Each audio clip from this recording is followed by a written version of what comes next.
So let me just set the scene for you here. The year was 2008. I had just graduated high school, and in my spare time, I, just like a lot of other people, had become obsessed with a certain British motoring show.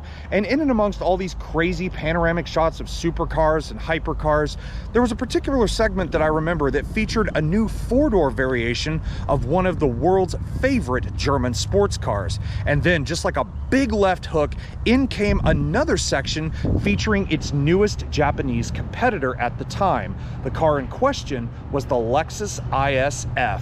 And ever since then, my automotive masochist has been screaming at me that I needed to experience what Jeremy Clarkson called a car full of Japanesey PlayStation stuff that is buried under a wall of brute force and noise. Well, 16 years later, the same wonderful people that created one of my all-time favorite cars gave me a call and said, "We have something we think you'll like." And boy, did I ever jump at the chance, because that is the modern interpretation of the car that set my Lexus dreams in motion.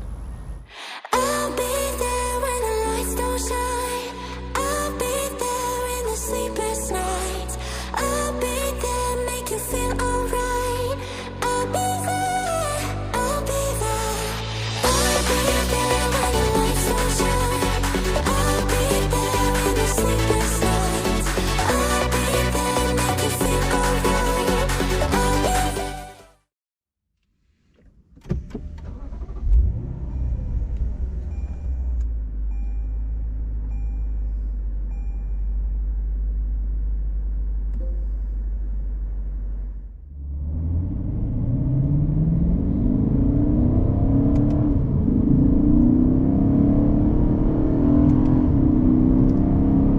Oh, God.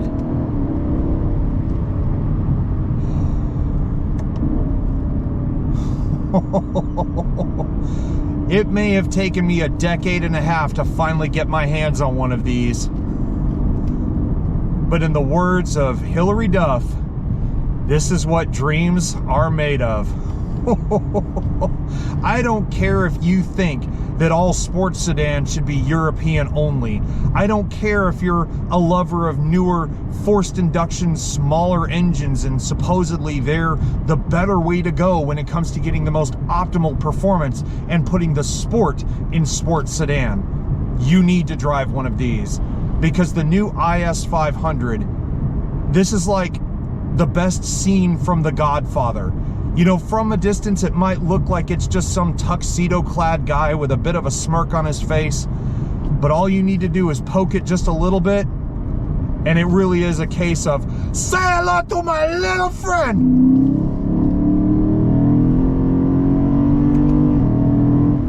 Oh, jeez.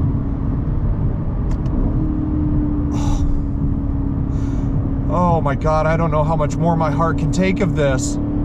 Now, this may be a car I've lusted after for a long time, but unfortunately, I can't say that all of my dreams have come true here. You know, the IS is a bit of an old school boy. It's not really one that loves to keep up with the modern trends like all of its other stablemates. This car may have a V8 engine, and it may sound absolutely ridiculous, and it feels like it's aiming its soundtrack right at the most intense part of your nervous system. But it feels a bit too Lexus-y in my book. When I think of an F-Sport model, which this obviously is, and you can see it just in this car's name, it feels like it doesn't have the hardcore pizzazz that I'm looking for. I feel like F-Sport model cars have always been much more firmed up, much more pumped up, had their senses heightened, if you will. But this car, I mean, the steering is a lot softer than it needs to be. This car feels incredibly heavy, especially with so much weight on the nose. And I could definitely feel that they've softened up the rear end too. It doesn't bounce, but it feels like I've got a couple of memory foam pillows for the rear suspension components. But come on, who am I kidding here? You don't want to hear me complain about how this car is a bit too soft in the suspension, or a bit too soft in the steering, or a bit too soft in general. What you'd want to hear, as much as what I want to hear, is what happens when you slap that 8-speed into manual, you crank this thing up to Sport Plus, you pull it down as many gears as you can, and send it like nothing else.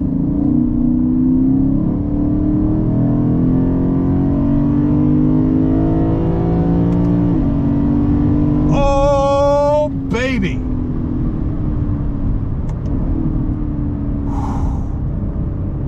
Holy God.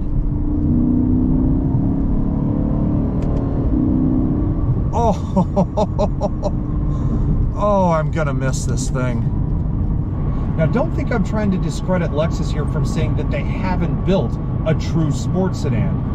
Sure, some elements of it might be a little wayward for what most people would consider to be a true sports sedan, but Lexus haven't lost their way with creating a luxury sports sedan with the IS500. You see, where I'm sitting in these heavily bolstered F-Sport seats, they feel just right for the application. They don't feel like they're hitting you in your most sensitive pain receptors, like around your torso or around your legs. In fact, my thighs feel like they're being cradled a little bit. My butt feels like I'm sitting on a very medium firmness pillow, and then my torso and my midsection feel like I'm being hugged rather than squeezed like some other sports sedans might make you feel. So, has this car really hit every single box in what a sports sedan should truly be? Well, I need to talk about the rest of it before I can truly answer that. Okay, now that my heart rate is down to a more acceptable level here, I just have to point out one thing right away, which is the IS500 from certain angles doesn't really let you know that it is the fastest of the IS models that you can buy. I mean, you can kind of see it in certain details, but to many eyes, including my own and people that I've talked to about this car, it kind of just looks like a slightly modified, more tastefully done up IS350. But this car does have the muscle in its design to prove it is the baddest of the bunch. And all you have to do is to start with, look at the hood. You've got that monstrous bulge right there in the middle, which is definitely a throwback to the old ISF. But then the IS's styling is already pretty aggressive right from the get-go. The headlights with the combination LED daytime running light and turn signal and that sharp LED swoosh. You've got the triple beam headlights up there. That's standard on the IS500. Those also come with auto high beam assist. You've got the gloss black inserts not only here on the sides of the bumper with the minuscule looking air skirts. I kind of wish those were just a little bit bigger. And then you've got the gloss black trimmed spindle grille. Again, the monstrous mouth that Lexus has put on the front of the majority of their vehicles over the past decade or so. And while this one does definitely look like it's ready to eat you, it's very open at the same time. You've got a lot of opening up here at the top, definitely more along the bottom. You've got some cooling vents here along the bottom corners as well. There is a bit of a breakup in the middle, which that would normally be the spot where one might mount their front license plate, but as you can see, Lexus has done away with that in this case, and I'm glad they have. And also, for the money, considering this is the most expensive IS of the bunch, you do get a lot of stuff as standard, like what would normally be an option in the panoramic around view monitor. And as also to be expected, you have things like the front half of the park assist system, you have front collision warning, and you still get Lexus's dynamic radar cruise control, just to name a couple things. And even though the IS is classified as a compact sports sedan, the numbers on paper would suggest it's actually no lightweight when it comes to its overall size. At 187.3 inches maximum from nose to tail, it's about the same length as an LC500. The only critical difference between that car and this one is obviously the door count and the seating arrangement. But also there is one other difference between the two, which is the type of wheels and the size that they roll on. The LC500 can have up to 21-inch wheels. This, you can only have 19s. Now you can get 19s as standard, but those are manufactured by NK. But as an added option, and a pricing one at that, at $2,400 for this set of wheels, you can get the 19-inch BBS forged aluminum alloy units dressed in this gorgeous matte black here. And not only are they really nice to look at, but they provide a nice foreground here to these massive brake discs going on in the back.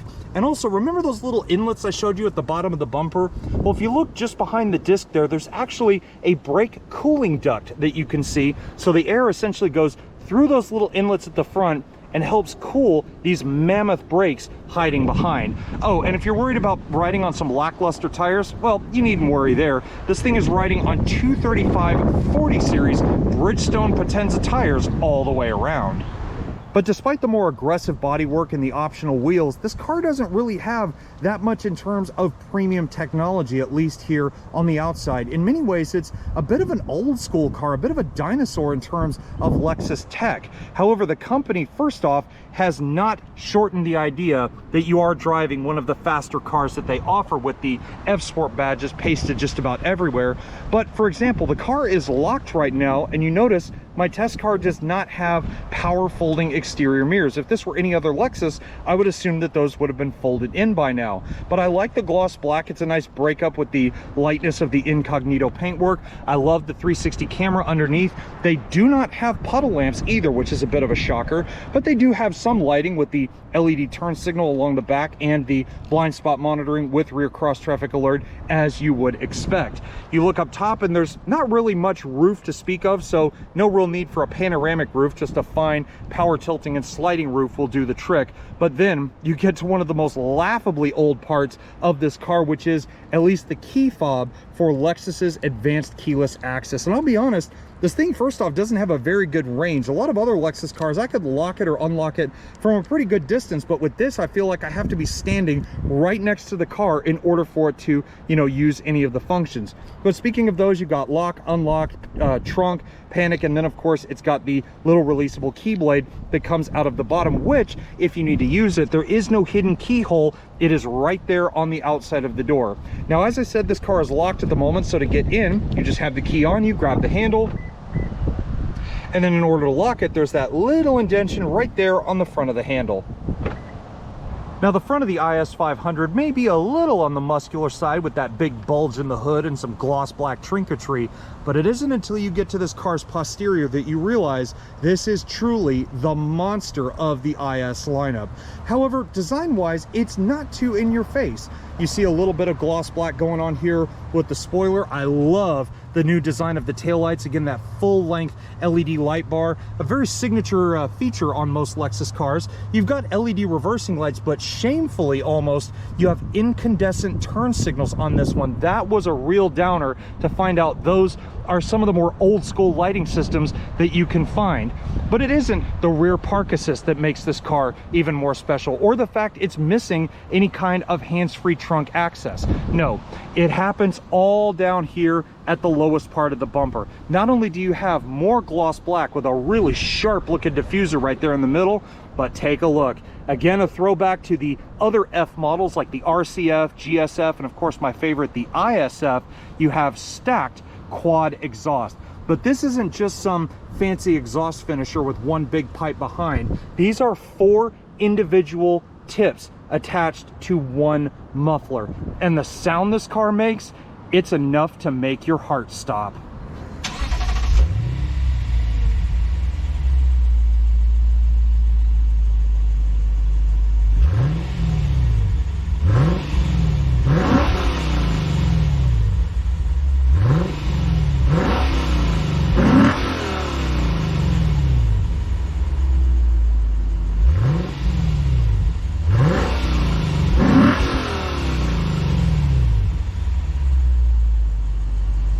And if the idea of this being a compact sports sedan has swayed you from perhaps thinking it's not a very practical car in the same time, well, think again. You open the trunk here, and upon initial visual impressions, it looks like a pretty sizable space. I could easily fit, you know, a couple of pieces of luggage back here and maybe some take-along bags with it.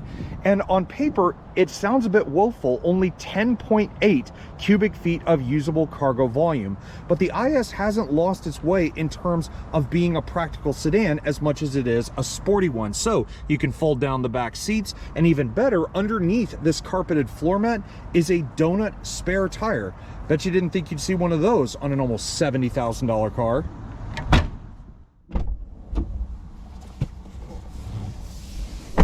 Now, if you'll allow me to get a little biased here for a second, I honestly love pretty much every Lexus interior that has come out within the past year or two. There's something about them that just grabs at your attention, from maybe a new form of technology like a giant screen that combines the newest infotainment system with your climate control. Or maybe it's just the way the interior has been presented in a new and interesting way. Maybe it's more comfortable. Maybe there's just something about it that speaks more personally to you. But I feel like Lexus missed the memo with the IS here. Completely. I feel like what they did is they took a page from one of their history books and said, well, you know, that's good enough for the modern age, right? No, not exactly in this case, because the last time I saw this particular interior layout, I was in an RC350 4 years ago. But Lexus has sort of livened it up and kept the sporty spirit alive because, well, number one, I'm doused in a sea of red here, circuit red to be specific, and I still love the heavy bolstering here on the F-Sport seats. They are perforated, they are heated, they are cooled, all these things you would expect in a Lexus product. Same thing with the steering wheel, which, despite being one of the ugliest Lexus wheels I've ever seen, it too is perforated and heated. So there are some things to make you feel, okay, this is still a Lexus product underneath. But you look at like the buttons on the wheel, for example. Yes, you've got, you know, the unique ones like the little book pages here that somehow allow the center mounted tachometer in the very much beloved gauge cluster to scoot to the side a little bit and give you a much greater space for all your relevant information. But then you get to like the paddles. I mean, they're not bad in terms of the way they feel, but they're plastic. If I remember correctly, in at least the original ISF, I think they were metal, so it made you feel a little more prestigious when you grabbed a hold of them. But then the biggest laugh for me was putting the radar cruise control down here on its own separate little stalk. In most other Lexuses of the past couple years, they've all been, or at least all the controls have been up here on the wheel, not a separate little nodule on their own. And while this may be kind of a weird sight for some, Lexus hasn't forgotten all their party tricks, and it all starts when you put your seatbelt on. And once you get in the most optimal driving position for you and you kind of gloss over the fact that this is a very historic interior, maybe you want to divulge in some technology. You're going to be disappointed here because you might be expecting a 12-inch screen or maybe something bigger like a 14-inch screen. No, this has a 10.3-inch infotainment screen, and it is one of the most dated systems I've ever used. Now, maybe again, that's because I'm biased towards the newer systems with, you know, wireless CarPlay, wireless Android Auto, which neither of those exist in this car. I mean, you still get them both, but they are wired in, not wireless. You also get one of the most dated looking navigation systems I've ever seen in any car, and I'm just not a fan of it at all. And that's all included with Lexus's remote touch interface. I haven't seen this in a while. I thought they did away with it in all of their cars, but the IS still has it. And it amazes me just how old it really feels. You try to use the haptic feedback and the mouse icon just kind of bounces around on the screen. It's horrible. I don't really like it at all. But what I do like about this system, despite the sort of dated feeling in the infotainment system, is the Mark Levinson audio system. Now, I know I said in the Lexus TX that I drove a couple weeks ago that my feelings about Mark Levinson have been, well, a bit hit and miss. But I think in this car, it really does prove that despite having a massive engine, it isn't the only thing inside of this car that makes music to your ears.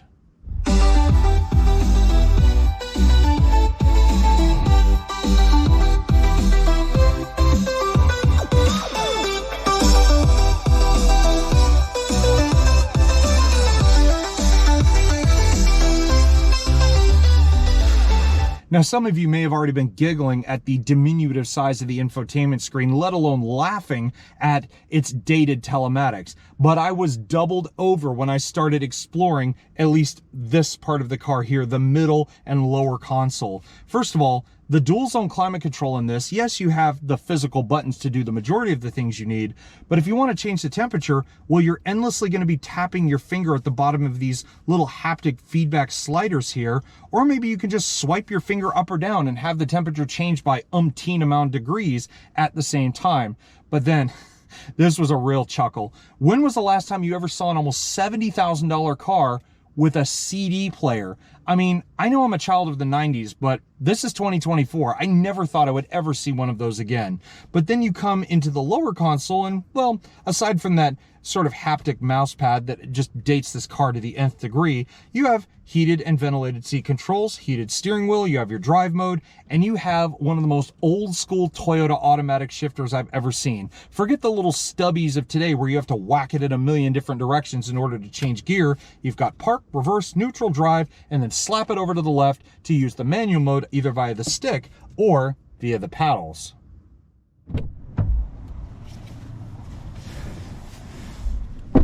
Now, considering we're in a compact sports sedan, you may think that the average sized person would not only get a decent amount of room when driving or riding in the passenger seat, but also if they decided to sit in the back. Now, I'm over 6 feet tall, or at least right at 6 feet. It depends on what the doctor says, but I have this seat adjusted to where I would find it the most comfortable. And sitting in the back, well, there's not any leg room to speak of. I can move my feet around a little bit, but my knees are buried straight into the driver's back. Admittedly, it is nice and plush though for my knees to rest against, and I do have an ever so slight amount of room for my head. But even then, I kind of feel like I have to hunch forward to get a bit of space in here. Nonetheless, if you are expecting to have a back seat with any sort of amenities, forget it. There are no phone chargers of any kind back here. Those are still hidden up in the center console. I have a little armrest here wrapped in the same leather as pretty much everything else, and the only thing it has to offer is a pair of cup holders. That is it.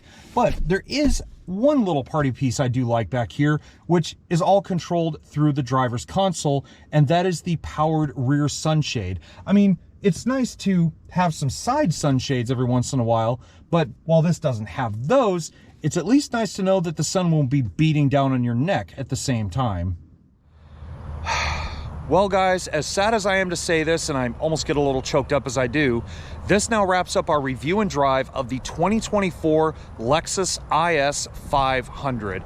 Now, I know you guys may have heard me say this car is a bit behind the times compared to a lot of other Lexus vehicles around the same year range, but I don't know what it is about this car. It may just be the sentimental value of the ISF coming back to my memory here, but at $67,000, this is easily my newest dream Lexus. And you guys may also remember I said that the LC500 is my favorite Lexus of all time. But I know that at no point during my life could I ever afford an over $100,000 luxury GT car. But 67 grand? Shoot, I'd pay that all day long. Heck, I'd load this thing out to the max and still think that it's worth every single dollar.